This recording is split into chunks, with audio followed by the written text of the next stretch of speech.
નમસ્કાર, આપ જોઈ રહ્યા છો સીએનસી ગુજરાત. સિદ્ધપુર નગરપાલિકાના નાક નીચે થઈ રહ્યો છે પાણીનો બગાડ. પાલિકા ઘોર નિદ્રામાં. પાણીનો બગાડ અટકાવવા માટે સિદ્ધપુર નગરપાલિકાએ નોટિસ આપવાની હાથ ધરી કાર્યવાહી. સિદ્ધપુર નગરપાલિકાના સત્તાધીશો અને કર્મચારીઓ ગાંઠતા નથી. સિદ્ધપુર નગરપાલિકાએ પાણીનો બગાડ અટકાવવા માટે લાંબા સમયથી પ્રયત્નશીલ હોય તેવો દેખાવ થઈ રહ્યો છે, પરંતુ પાલિકાના પાઇપલાઇનમાં વાલમાંથી હજારો લીટર પાણી વેડફાઈ જવાનો કિસ્સો પ્રકાશમાં આવ્યો છે. સિદ્ધપુરના ધર્મચકલા વિસ્તારમાં પાણીનો વેડફાટ થઈ રહ્યો છે અને પાલિકા મૂંગી બેસી રહી છે. સિદ્ધપુર નગરપાલિકા દ્વારા સવારના પાણી છોડવામાં આવે તે દરમિયાન પાણીનો બગાડ ન થાય તે માટે નોટિસ સ્વરૂપે રિક્ષા 2 દિવસ પહેલા ફેરવવામાં આવી હતી, તો પાણીનો બગાડ યથાવત જોવા મળ્યો. આજરોજ સવારે સિદ્ધપુરના ધર્મચકલામાં જ્યાં સવારે પાણી છોડવાનો વાલ આવેલો છે ત્યાં વાલમાંથી પાણી ખૂબ જ પ્રમાણમાં ઉભરાતું હતું. તે દરમિયાન પાણીના વાલને ચાલુ કરવાનું હોય છે, તેમાંથી પાણી ખૂબ જ પ્રમાણમાં નીકળે છે. તો આજરોજ તે પાણી ખૂબ જ વધી ગયું હતું.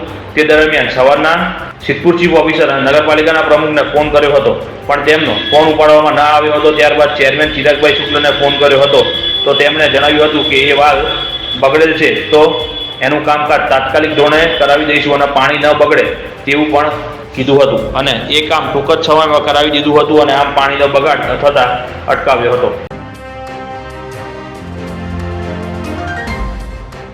સિદ્ધપુરના કુવારા ગામમાં સ્કૂલના વિદ્યાર્થીઓ માટે શનિવારે વહેલી જતી બસને મોડી કરાઈ હતી. બસની રાહ જોતા છાત્રોને જોઈ કેબિનેટ મંત્રીએ એસટી તંત્રને તરત સૂચના આપી બસની અગવડને દૂર કરી. સિદ્ધપુર તાલુકાના કુવારા ગામથી અભ્યાસ કરીને બસની રાહ જોઈ રહેલા વિદ્યાર્થીઓના સમૂહને જોઈ મંત્રી શ્રી બલવંતસિંહ રાજપૂતને એસટી તંત્રને સૂચના આપતા કલાકોના જ સમયમાં એસટીની બસની અગવડતાને દૂર કરાઈ હતી.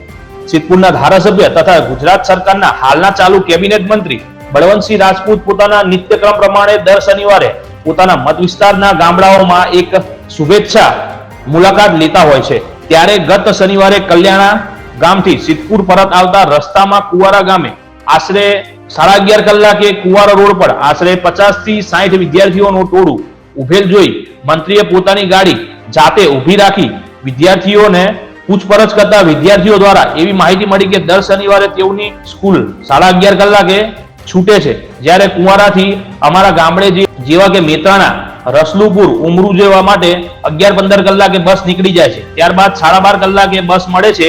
આ સાંભળીને મંત્રીએ સ્થળ પરથી જ સિદ્ધપુર ડેપોના કંટ્રોલ પોઈન્ટ પર જાણ કરતા ડેપોના ટ્રાફિક કંટ્રોલ લક્ષ્મણસિંહ રાજપૂતે પાલનપુર વિભાગીય નિયામક કિરીટભાઈ ચૌધરીને ધ્યાન દોરતા તેમણે સિદ્ધપુર એસટી ડેપો મેનેજર કેતનભાઈ ચૌધરીને સૂચના આપી હતી. તેઓએ ટ્રાફિક કંટ્રોલરને કુવારા સર્વોદય વિદ્યાલયની જાતે મુલાકાત લઈ વિદ્યાર્થી તેમજ શિક્ષણગણને રૂબરૂ મળી તકલીફનું તાત્કાલિક નિવારણ લાવવા માટે સૂચના આપી હતી. આ અનુસંધાને ટ્રાફિક કંટ્રોલર લક્ષ્મણસિંહ રાજપૂત રૂબરૂ જઈ વિદ્યાર્થીઓ તથા સ્ટાફગણને મળીને તાત્કાલિક ગાડીઓના ટાઈમમાંથી સદર ટ્રીપ સ્કૂલ છૂટવાના ટાઈમે સેટ કરી સ્કૂલ આગળ સ્કૂલ છૂટવાના 5 મિનિટ પહેલા ગાડી પહોંચે તેવી આગવી વ્યવસ્થા કરી આપી હતી.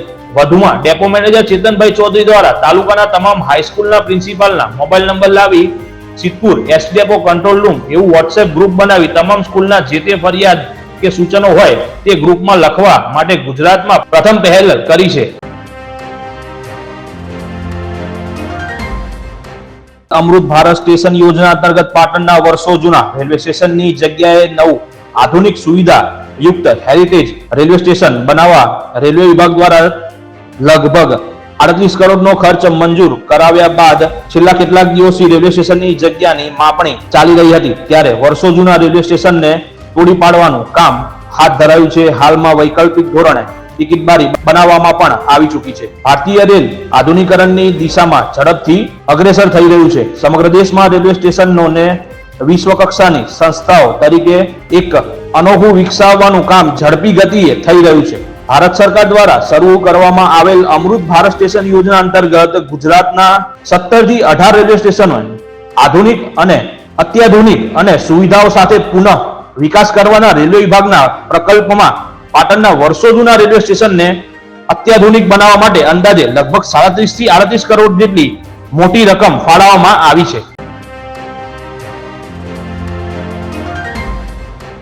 પાટણ શહેરના રેલવે સ્ટેશનથી મહેસાણા તરફની રેલવે ટ્રેક ઉપર પાટણના રામનગર અને નિર્મળનગર પાસેથી રેલવે ફાટક પર મોડી સાંજે એક યુવાન અમુક કારણોસર ટ્રેન નીચે પટકાઈને કપાઈ ગયો હતો. રેલવે પોલીસ ઘટના સ્થળે દોડી આવી હતી. આ બનાવની તપાસ કરી રહી છે. સૂત્રો પાસે જાણવા મળી રહ્યું છે કે મળતી માહિતી પ્રમાણે પાટણના રેલવે સ્ટેશનથી 3 કિમી મહેસાણા તરફ પાટણના નિર્મળનગર અને રામનગર પાસેથી રેલવે ટ્રેક પરના ફાટક પરથી મોડી સાંજે પસાર થતી રાત્રે 8 વાગે પાટણ આવતી એક ટ્રેન નીચે એક યુવાન અમુક કારણોસર આવી જતા તેનો પગ કપાઈ ગયો હતો. તે ઘટના સ્થળે જ મોત નીપજ્યું હતું. આ ઘટનાની જાણ થતા મૃતકના પરિવાર તથા આસપાસની સોસાયટીના રહીશો તથા રેલવે પોલીસ તાત્કાલિક ઘટના સ્થળે દોડી ગઈ હતી. આ બનાવની તપાસ હાલ તાત્કાલિક ધોરણે ચાલુ કરાઈ છે.